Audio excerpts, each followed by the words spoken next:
Mexico நகரில் ஊழல் மற்றும் அதிகரித்து வரும் குற்றங்களுக்கு எதிராக ஆயிரக்கணக்கானோர் ஆர்ப்பாட்டம் நடத்தி வரும் நிலையில் பெரிய அளவிலான ஆர்ப்பாட்டங்கள் நடந்துள்ளன. ஜென் ஜெட் என்று தங்களை அடையாளப்படுத்திக் கொள்ளும் குழுக்களால் நடத்தப்பட்ட இந்த பேரணி, ஜனாதிபதி கிளாடியா ஷீன்பாம் இந்த இயக்கத்தை விமர்சித்ததைத் தொடர்ந்து அவரது நிர்வாகத்தை எதிர்க்கும் வலதுசாரி அரசியல்வாதிகள் மற்றும் வணிக உயரடுக்கினரால் இது நிதியளிக்கப்படுவதாக கூறி குறிப்பிடத்தக்க கவனத்தை ஈர்த்தது.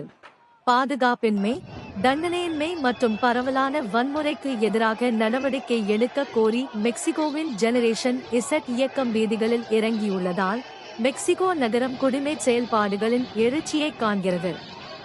யதார்த்தமானதாகவும் குடிமை மனப்பான்மை கொண்டதாகவும் கூறிக்கொள்ளும் இந்த பாரபட்சமற்ற இயக்கம் அன்றாட குடிமக்களை அச்சுறுத்தும் வளர்ந்து வரும் நெருக்கடிக்கு பதிலளிக்க அதிகாரிகளுக்கு சவால் விடுகிறது.